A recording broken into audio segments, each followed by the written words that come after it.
Hello and welcome to अद्वैत वैदिक astrology. पिछले video में हम लोगों ने बात करी थी फायरी प्लैनेट्स, सभी तत्वों की राशि में। उसी श्रृंखला को आज आगे बढ़ाते हुए आज की कड़ी है अर्दी प्लैनेट यानी बुध की बात करेंगे सभी तत्वों की राशि में। बुध एक ऐसा ग्रह है जो कि अ, हम लोग एस्ट्रोलॉजी में एक बच्चे के रूप में देखते हैं, जो कि जल्दी इन्फ्लुएंस होता है और वो लोगों का अटेंशन पाने के लिए भी अपने कार्यतत्व कार्य करता है। साथ में ही बुध रिलेट किया जाता है बुद्धि से, इंटेलेक्ट से। अर्दी साइन है तो प्रैक्टिकलिटी से। तो ये बेसिक्स को ध्यान में रखते हुए अगर हम लोग सारे तत्वों में इसको प्लेस करेंगे और फिर देखते हैं कि कैसा इंटरप्ले होता है। अच्छा हाँ, बुद्ध जो है सबसे पहले कम्युनिकेशन के लिए भी जाना जाता है। तो सबसे पहले देखते हैं फायरी साइंस में, यानी कि एरीज, लियो और सेजिटेरियस। हमको पता है एरीज जो है वो पहली राशि है और फायरी साइन है, इंडिपेंडेंट है, लीडरशिप की राशि है। तो यहां पे जब बुध आएंगे तो अपने स्पीड के वजह से, कम्युनिकेशन के वजह से एग्रेशन आएगा उनकी बातों में। स्ट्रेट टॉक वो कर पाएंगे। बहुत ही कॉम्पिटिटिव नेचर होगा बातों के एंगल से। कई बार वो लॉजिक को छोड़ करके शायद आर्ग्यूमेंट्स वाले टोन पे भी वो उनका कम्युनिकेशन चला जाए। ये बहुत हद तक पॉसिबल है, क्योंकि यहाँ पे जो है आपने मंगल की एनर्जी, स्पीड की एनर्जी आपने दे दी। हो सकता है ये बोलने में बहुत फास्ट बोलते हो, ये भी हो सकता है। एक स्पॉन्टेनियस इम्पल्सिवनेस जो है इनके अंदर ज़रूर देखने को मिलेगा। बहुत फास्ट चीज़ों को ये करने की कोशिश करेंगे, बात करने की कोशिश करेंगे। उसी जगह पे हम लियो को देखें तो लियो क्या है? लियो जो है वो फिक्स्ड साइन है। एरीज क्या था? मूवेबल साइन था। अब यहाँ पे डिफरेंस आता है। क्रिएटिविटी की राशि है, पांचवां घर किंगली राशि है क्योंकि सूर्य इसका लॉर्ड है। तो अब यहाँ पे ये बहुत मेंटली स्ट्रांग हो जाते हैं। एक जो इनकी जो थिंकिंग है वो समझ लीजिए कि एक बार इन्होंने जो सोच लिया वो सही है, अब इसको बदलना आसान नहीं है। ठीक है, ब्रॉड माइंडेड होते हैं क्योंकि राजा है की राशि है तो ब्रॉड माइंडेड भी होते हैं, लेकिन जो सोच लिया फिर उसको हिला पाना मुश्किल है, रिजिड थिंकिंग के अंदर आते हैं। ठीक है, कम्युनिकेशन एग्रेसिव ही पाया जाता है। इनका अपना एक पॉइंट ऑफ व्यू होता है और जिससे वो इत्तेफाक ना रखे उनको फर्क नहीं पड़ता है, यही सही है, फिक्स्ड। यही चीज सेजिटेरियस में लाते हैं।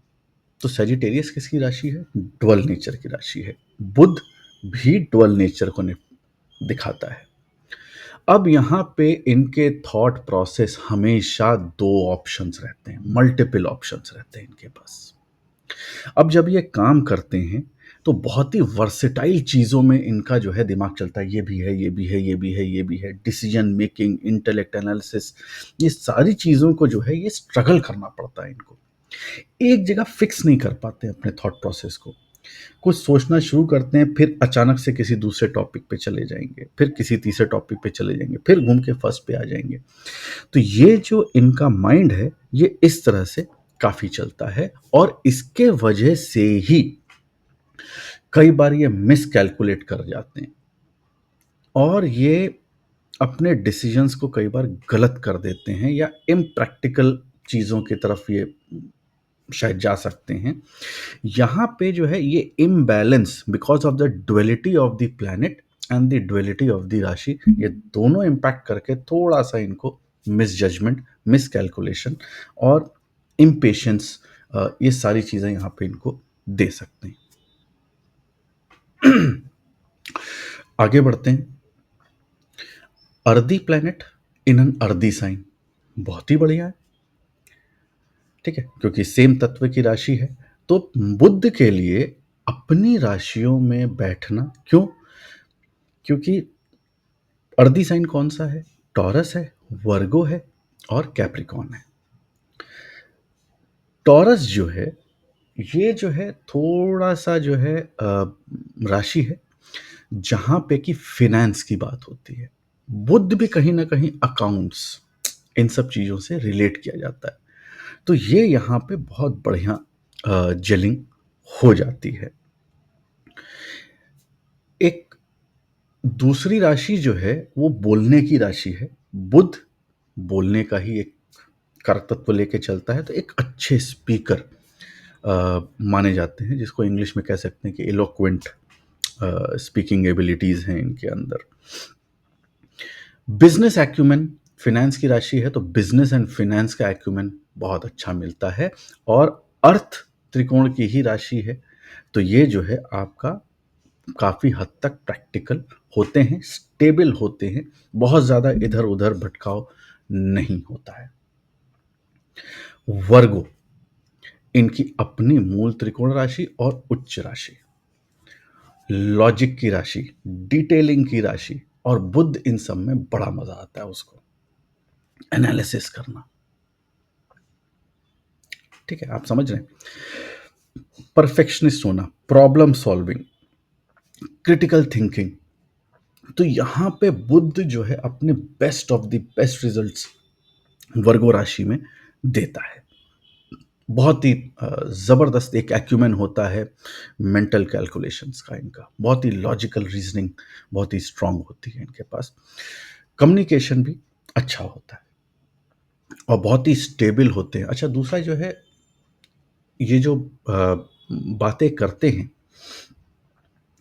ये बहुत सोच समझ करके इंटेलिजेंटली बात को पुट फॉरवर्ड करेंगे, हड़बड़ी में जल्दबाजी में शायद ना करें, लेकिन बहुत ही इंटेलिजेंटली पुट अप करते हैं यहाँ पे। नेक्स्ट इसमें राशि है कैप्रिकॉर्न की। अब ये जो है आपकी काल पुरुष की कर्म की राशि है। बुध जो है यहाँ पे इंटेलेक्ट की राशि है, और ये दोनों बहुत अच्छे जेल करते हैं, शनि और बुध आपस में। तो ये जो है आपको स्ट्रैटेजिक लॉन्ग टर्म थिंकर बनाता है, शनि लॉन्ग टर्म। अगर इनको कोई प्लान, कोई चीज़ लंबे समय के लिए कुछ अगर प्लानिंग करनी है, तो ये राशि में बुध बहुत अच्छा काम करेगा।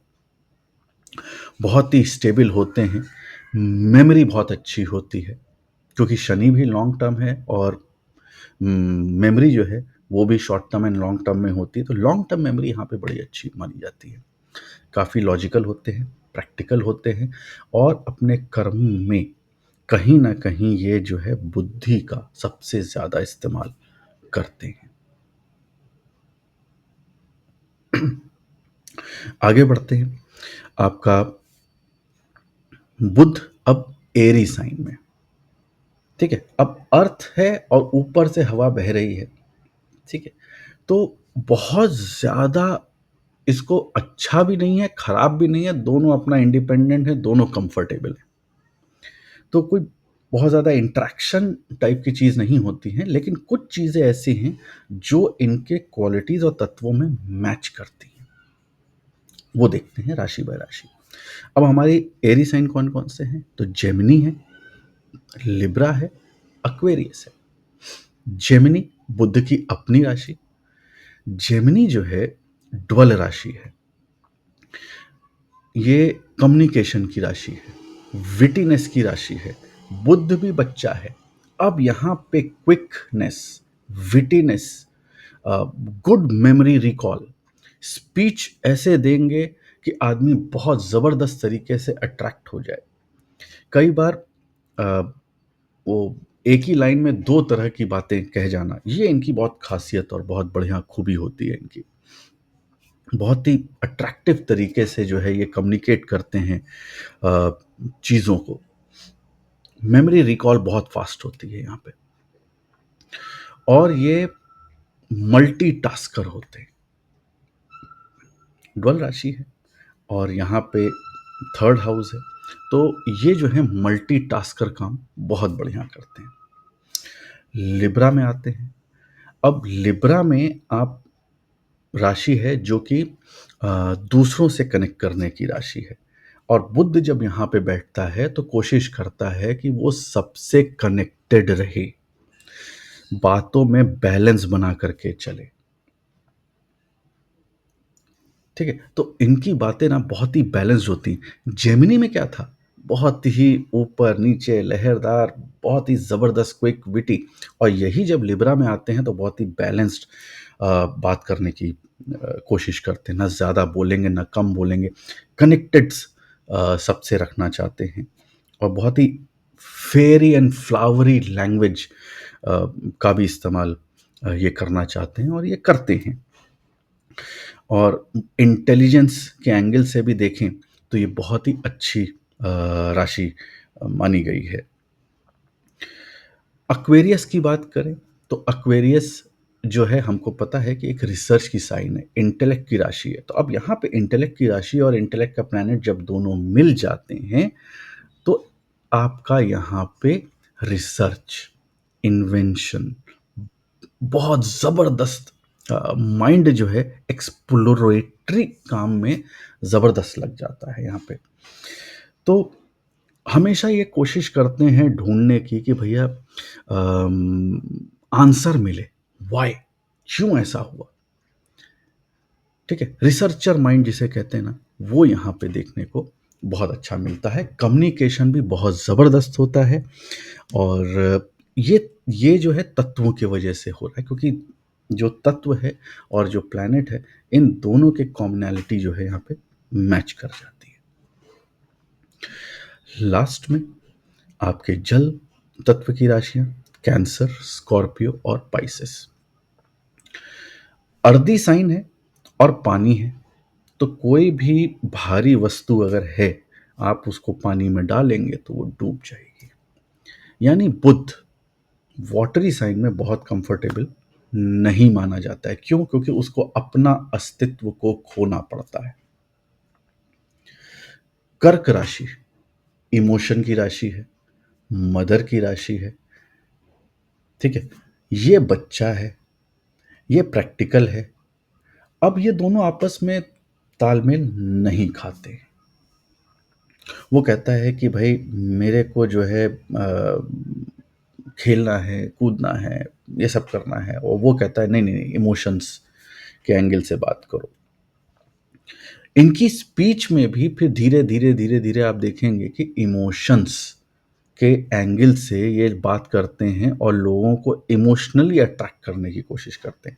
इनकी ये बहुत अच्छे स्टोरी टेलर्स होते हैं जो कि इमोशनल चीज़ों को लिखते हैं, बताते हैं या बात करते हैं। ये बहुत बढ़िया कर सकते हैं इमोशनली। स्कॉर्पियो साइन में अगर मैं आकर के देखता हूँ तो ये ठहरा हुआ पानी है, ये इनसाइड की राशि है, अपने अंदर झांकने की राशि है। अब यहाँ पे बुध आ गए।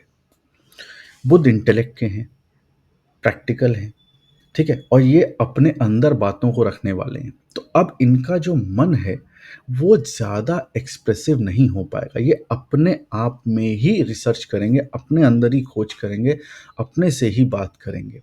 ये बहुत ज़्यादा एक्सप्रेसिव नहीं हो पाएंगे। इनके अंदर जितनी बातें छुपी होंगी, ठीक है, वो बहुत गहन रूटेड, डीप रूटेड रिसर्च की होंगी। अ, अगर हम बात करें तो ऐसे लोग जो हैं फिलोसफर्स बन सकते हैं, ठीक है, और डीप थिंकर्स होते हैं। इंस्टिंक्टिव थिंकिंग, इंट्यूटिव थिंकिंग इनकी बहुत स्ट्रांग होती है। इनकी मेमोरी भी जो है लॉन्ग टर्म की बहुत अच्छी होती है। क्यों? पानी है, इसके अंदर मेमोरी है, फिक्स्ड साइन है, स्कॉर्पियो ठहरा हुआ है, ठीक है, और डीप रूटेड है। तो स्कॉर्पियो साइन में और बुध कहीं ना कहीं आपको एक डीप मेमोरी की तरफ इंडिकेट करती है, एक लॉन्ग टर्म मेमोरी की तरफ इंडिकेट करती है। अब आ जाते हैं पाइसेस साइन पे। पाइसेस साइन क्या है भैया? एकदम साधु साइन है, स्पिरिचुअल साइन है, रिलीजन साइन है, उनको दीन दुनिया से कोई लेना देना नहीं है। और बुद्ध जो है वो कहता है कि भाई मुझे तो सब कुछ दीन दुनिया से लेना देना है, मैं प्रैक्टिकल की राशि हूँ, मुझे तो पैसा चाहिए। कहाँ आप गुरु ज्ञान स्पिरिचुअल की बातें कर रहे हैं? और इसीलिए बुद्ध यहाँ पे डेबिलिटेटेड माना जाता है। तो ये दोनों आपस में कंपैटिबल नहीं है। तो इस तरह से जो है तत्वों के बेसिस पे हम बुद्ध को अलग अलग राशियों में किस तरह से देखेंगे, ये हमने आज समझा है एक छोटे से वीडियो में। और आशा करता हूँ कि आपको ये भी वीडियो अच्छा लगेगा, और जिस तरह से आप अपना स्नेह और प्यार दे रहे हैं ये बनाए रखेंगे। नेक्स्ट एपिसोड में, नेक्स्ट वीडियो में हम फिर मिलेंगे, जहाँ पे अब हम एरी प्लैनेट को हम सभी राशियों में देखेंगे। तब तक के लिए धन्यवाद। नमस्कार।